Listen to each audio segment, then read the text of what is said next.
Hindi maaalis sa akin yung ginawa sa akin. Dahil tao naman ako, bakit ganyan ang ginawa nila? Hayop nga, dapat hindi gawin na ganyan. Pero tao. Kaya sabi ko nga, si Marcos hindi tao. Oh, back to Bongbong. Bata pa lamang kami ni Bongbong. Alam na ng buong pamilya ang problema sa kanya. If he has been on cocaine since he was 12, and he became president at 64, you can imagine all these many, many years of cocaine addiction. And what does it do to you? I do not have any addiction, but I asked friends who were on cocaine, and they said that the thing with cocaine is that it gives you a dopamine hit. So you get a quick high, but it will only last you for 15 minutes. And because it's only going to be for 15 minutes, you want more and more and more. So they end up, till morning. And coupled with alcohol, that's a deadly combination. Now, I don't know if you can flush that out of your system by going somewhere abroad and detoxifying your system. I don't know. But how many times in 3 years did we hear that somebody in Malacanang went abroad for whatever, or that took a break, or on leave from the public view? Because the difference between then and now is that he's president. He cannot hide from the people. He cannot hide from the cabinet. So he always has to, perform. I met him when he was senator. He moved like Ferdinand Marcos. He tried hard to sound like Ferdinand Marcos. But when I saw him in the first 6 months in office as president, the difference was more than significant. Bongbong was stuttering. Ako lang naman ang gumawa ng Twitter is its own by themselves, is a private company. He went like Amano. Makita maya yung ama kayo ay mag-alamano. His jaw was loose. He was incoherent, even when he was in public. My apologies to those who have Tourette's syndrome. And there's the difference. That was only the first 6 months. Now we're on the third. And when he took over, our economy was not good, but it wasn't that bad. The second part of my talk, I'll show you how bad. Now, what's troubling about having a president who is on cocaine, which, by the way, will cost you 6,000 pesos per gram.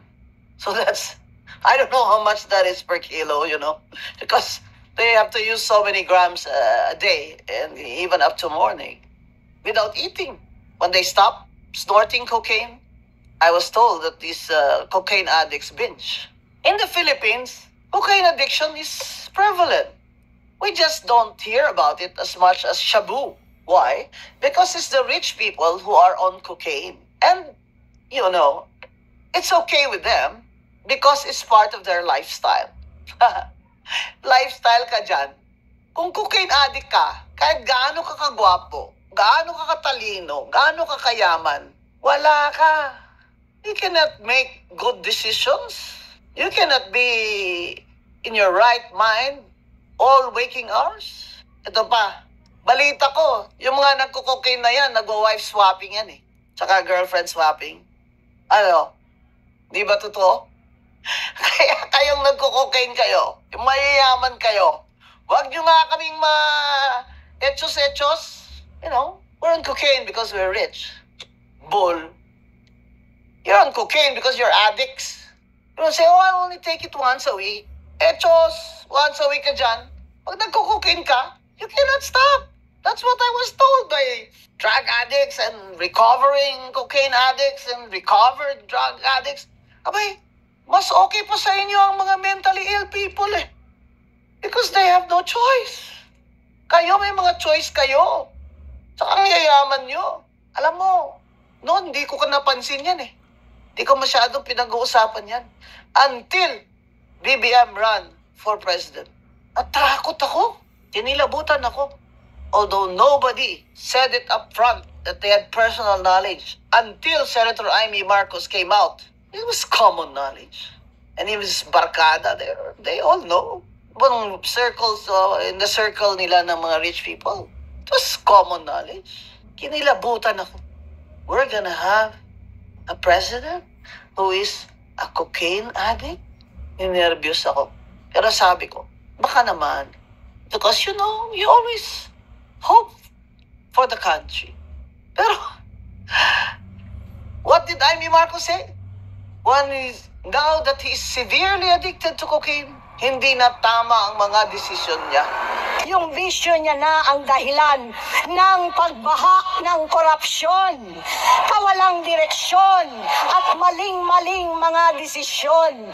Walang accountability, wala nang hustisya.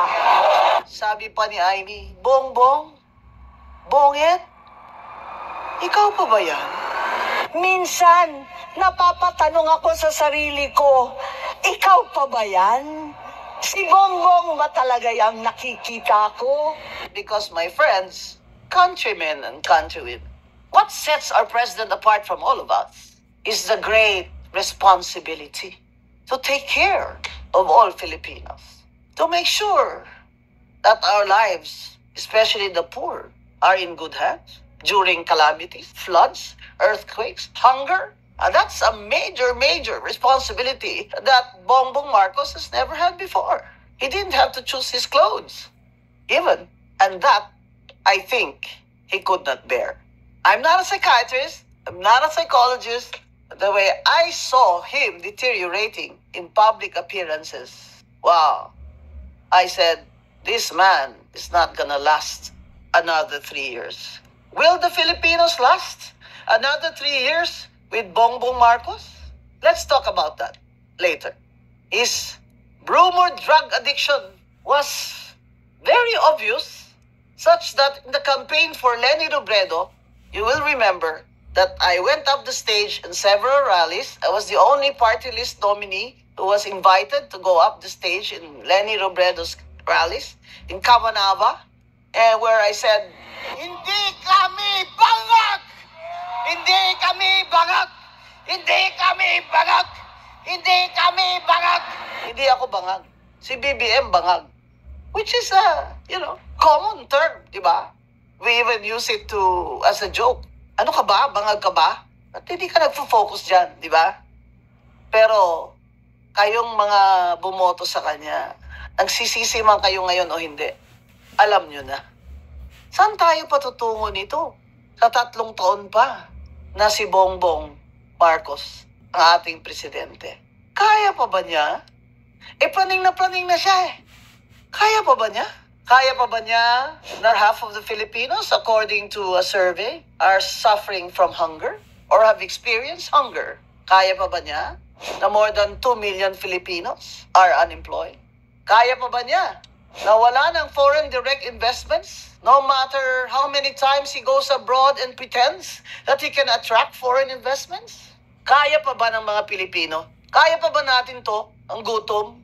Ang kawalang saklolo pag baha? Lindol? Kaya pa ba natin na absentee ang ating presidente at hindi natin mapapagkatiwalaan? Kaya pa ba ni Bongbong Marcos ang susunod na 3 taon ng mga problema ng bansa? Ang tanong sa atin, sa mga Pilipino, kaya pa ba natin tiisin ito? Kaya pa ba ni Bongbong Marcos ang next 3 years kung ganyan ang state ng mental state niya, tsaka state of health niya, at saka state ng kanyang paranoia? Kaya pa ba niya in 3 years? What keeps him going, you think? No? Kung hindi talaga serve the people ang kanyang motto, what really keeps him going is self-gratification. Makita mo naman yung taong lumaki sa Maragya, di ba?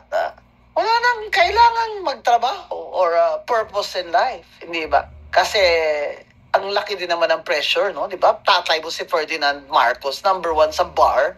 Parang, di ba? Grabe naman pressure yun. Kaya ganyan yan, si BBM. Ha? Ito na naman, sa psychiatrist na naman ako. Let's back to the figure, bro. Go back to the figures, ha? Tingnan nyo kung kaya pa to ni BBM.